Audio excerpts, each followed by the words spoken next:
अगर आप Train to Busan, Resident Evil या द वॉकिंग डेड जैसी रोंगटे खड़े कर देने वाली ज़ॉम्बी सर्वाइवल फिल्मों के दीवाने हैं, तो आज हम एक ऐसी ही अनोखी और खूंखार फिल्म के बारे में बात करने जा रहे हैं जो आपको डर और इमोशंस का एक अलग ही लेवल देने वाली है। भाई साहब, इस फिल्म का कॉन्सेप्ट और इसका हॉरर एटमॉस्फेयर बाकी ज़ॉम्बी फिल्मों से इतना अलग और कमाल का है कि अगर आप इसे रात के अंधेरे में अकेले देखेंगे तो सच में आपकी रूह कांप जाएगी। तो चलिए बिना किसी देरी के जानते हैं कि इस ज़ॉम्बी महामारी और लाशों को दफनाने के पीछे की असली खौफनाक कहानी क्या है। फिल्म की कहानी की शुरुआत होती है एक बहुत ही भयानक और विनाशकारी विस्फोट, डेवास्टेटिंग एक्सप्लोजन से, जो पूरे के पूरे शहर को पल भर में तबाह करके रख देता है। इस धमाके के कारण शहर के लगभग सभी मासूम लोग मारे जाते हैं। लेकिन भाई साहब, असली तबाही तो तब शुरू होती है जब कुछ समय बाद लोगों को पता चलता है कि मरे हुए लोग अचानक वापस जिंदा हो रहे हैं। हालांकि उनके दिमाग पूरी तरह से मर चुके थे, लेकिन उनके शरीर अभी भी चल फिर रहे थे। इन्हें अनडेड यानी ज़ॉम्बी कहा गया और इस खबर के फैलते ही पूरी दुनिया में हाहाकार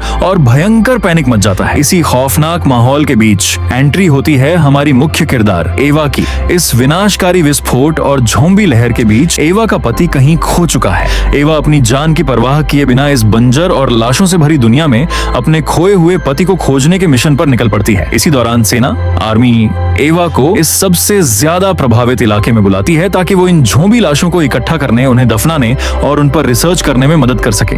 एवा इस काम को स्वीकार कर लेती है क्योंकि उसे लगता है कि लाशों को खोजने और दफनाने के बहाने वो अपने पति तक भी पहुंच पाएगी। इस खतरनाक सफर के दौरान एवा की मुलाकात क्ले नाम के एक रहस्यमयी शख्स से होती है जो इस मुश्किल घड़ी में उसकी मदद करने के लिए तैयार हो जाता है। लेकिन भाई साहब, इस फिल्म का सबसे बड़ा ट्विस्ट ये है कि यहाँ मिलने वाली सभी ज़ॉम्बी लाशें पूरी तरह से दुष्ट या आदमखोर नहीं थी। उनमें से कुछ ज़ॉम्बीज के अंदर अभी भी जिंदा इंसानों वाले एहसास और संवेदनाएं, सेंसेस बची हुई थी। कहानी आगे बढ़ती है और एक दिन एवा और क्ले का सामना कुछ बेहद ही अजीब ज़ॉम्बी से होता है। वे नोटिस करते हैं कि एक ज़ॉम्बी पूरी तरह से बहरा, सेवियरली डेफ, जिसके कारण वो उनकी आवाजों को सुन नहीं पा रहा है। इस बीच खतरा लगातार बढ़ता जा रहा था और सुरक्षा बल भी उनके पीछे पड़ रहे थे। हालात को भांपते हुए क्ले एवा से कहता है कि उन्हें फिलहाल आगे बढ़ने के बजाय यहीं पास के एक सुनसान घर में छिप जाना चाहिए और रात होने का इंतजार करना चाहिए। क्ले का मानना था कि रात के वक्त यहाँ की सुरक्षा थोड़ी ढीली हो जाएगी, तब वे चुपके से दक्षिण, साउथ की तरफ निकल जाएंगे। एवा क्ले की बात से सहमत हो जाती है और वे दोनों एक सुरक्षित दिखने वाले घर के अंदर दाखिल हो जाते हैं। घर के सन्नाटे में एवा क्ले की तरफ देखती है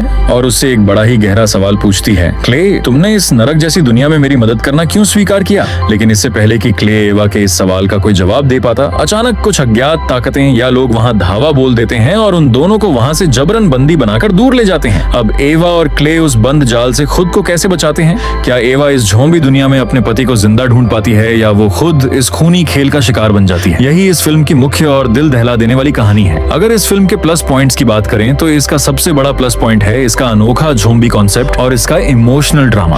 पारंपरिक ज़ॉम्बी फिल्मों की तरह इसमें सिर्फ मार धाड़ नहीं है, बल्कि ज़ॉम्बीज के अंदर इंसानी भावनाओं को दिखाना दर्शकों को अंदर तक झकझोर देता है। फिल्म का सस्पेंस लास्ट तक बना रहता है कि आखिर उस विनाशकारी विस्फोट के पीछे किसका हाथ था। कमी की बात करें तो सेकंड हाफ में कुछ जगहों पर सर्वाइवल ड्रामा थोड़ा सा धीमा और खींचा हुआ लगता है, लेकिन हॉरर और सस्पेंस लवर्स के लिए यह कोई बड़ी समस्या नहीं होगी।